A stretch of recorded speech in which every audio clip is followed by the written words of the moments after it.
Selamat pagi God Lovers, selamat merasakan kasih Tuhan.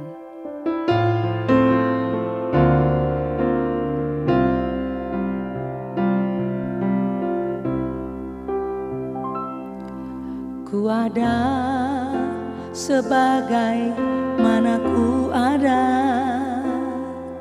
berdiri menghadap tahtamu Bapa.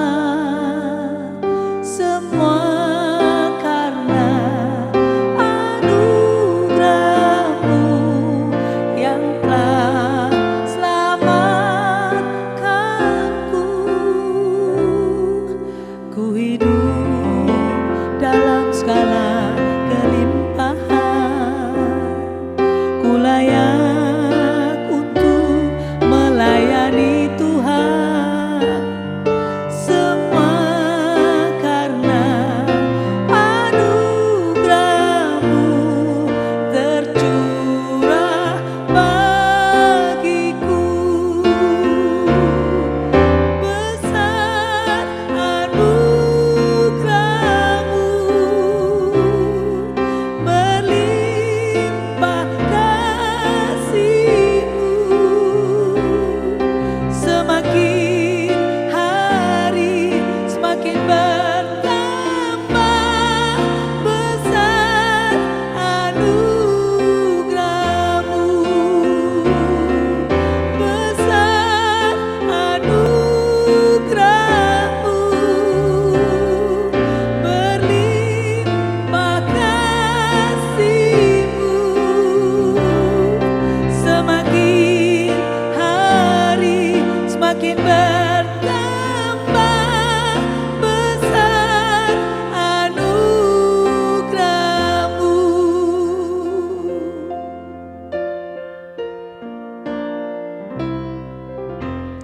Shalom God Lovers, bertemu kembali dalam program Word from Heaven. Saya percaya semuanya aman dalam lindungan Tuhan. Hari ini kita berbicara tentang trusting God, mempercayai Tuhan. Mempercayai Tuhan, kata-kata ini sering sekali kita dengar dan bahkan berkali-kali kita dengar, terutama ketika kita menghadapi tantangan, terutama ketika kita menghadapi sakit atau apapun yang tidak enak dalam hidup kita. Tetapi meski mudah diucapkan, seringkali kita susah untuk melakukannya. Saudaraku yang kekasih dalam nama Yesus Kristus, saya percaya bahwa sebelum kita mempercayai Tuhan, kita harus mengenal Tuhan lebih dahulu. Sama dalam kehidupan kita sehari-hari. Misalnya kita belum mengenal seseorang, tentu kita tidak dengan mudah menitipkan tas kita, handphone kita. Nah, kita harus mengenal dulu, baru kita bisa percaya. Oleh karena itu, saya mengundang Bapak Ibu untuk lebih mengenal siapa Tuhan kita. Dan ketika God Lover mengenal siapa Tuhan kita, kita lebih mempercayai Dia. Saya mau katakan bahwa berhati-hatilah dengan siapa saudara mempercayai. Kalau saudara mempercayai kekayaan, saya mau katakan itu tidak permanen. Kalau saudara mempercayai teman, saya mau katakan pertolongannya kepada saudara itu hanya sementara. Saudaraku, jadi dengan kata lain yang harus saudara dan saya percayai hari-hari ini dan seterusnya adalah Tuhan. Apa sih artinya mempercayai Tuhan? Mempercayai Tuhan artinya mempercayai Dia dalam keandalannya, mempercayai firman-Nya, mempercayai kekuatannya. Ya, dan juga God Lover harus mempercayai janji-janji Tuhan dalam hidup kita. Nah, untuk menjadi percaya, kita lebih mempercayai Tuhan lagi. Apa yang harus kita miliki? Pertama, kepercayaan yang tidak tergoyahkan. Saya suka sekali ayat ini, Habakuk 3 ayat 17-18. Sekalipun pohon ara tidak berbunga, pohon anggur tidak berbuah, hasil pohon zaitun mengecewakan, sekalipun ladang-ladang tidak menghasilkan bahan makanan, kambing domba terhalau dari kurungan, dan tidak ada lembu sapi dalam kandang.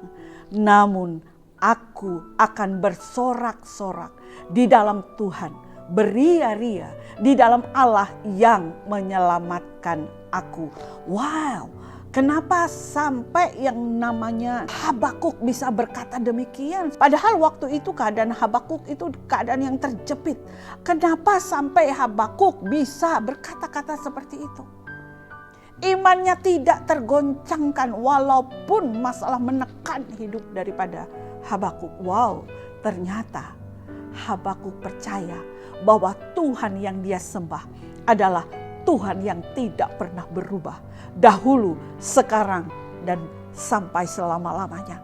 Saya mau katakan kepada saudara bahwa Tuhan yang saudara sembah adalah Tuhan yang tetap sama, tetap mengasihi saudara, tetap mencintai saudara, tetap yang akan menyelamatkan hidup saudara.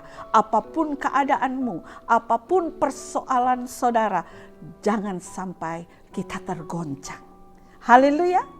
Yang kedua, kepercayaan itu membutuhkan ketaatan.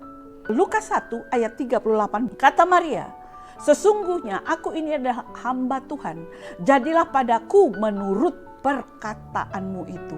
Saudara bisa bayangkan bagaimana Maria, saudara, taat. Kalau dia tidak taat, dia tidak akan mau untuk melakukan apa yang malaikat inginkan dalam hidup dia, saudaraku.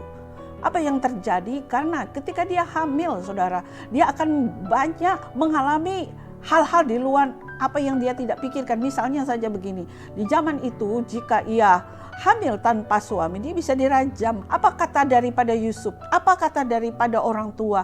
Apa kata dari tetangga? Tapi yang namanya Maria taat. Saudaraku, rencana Tuhan tidak selalu nyaman. Waktu Tuhan itu kadang tidak selalu nyaman. Why tidak selalu nyaman? Bayangkan waktu itu yang namanya Maria dan Yusuf, karena ada sensus penduduk, dia harus ke Bethlehem. Dalam keadaan hamil berat yang namanya Maria harus naik keledai pergi ke Bethlehem. Dan ketika itu dia harus melahirkan bayi Yesus. Tidak ada bidan di dalamnya.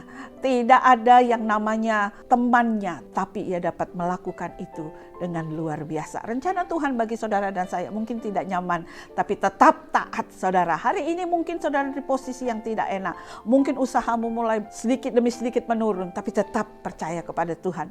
Tetap taat kepada Tuhan. Haleluya. Trusting God. Mari kita masuk dalam doa. Bapa di surga, kami tahu hidup kami tidak selamanya nyaman.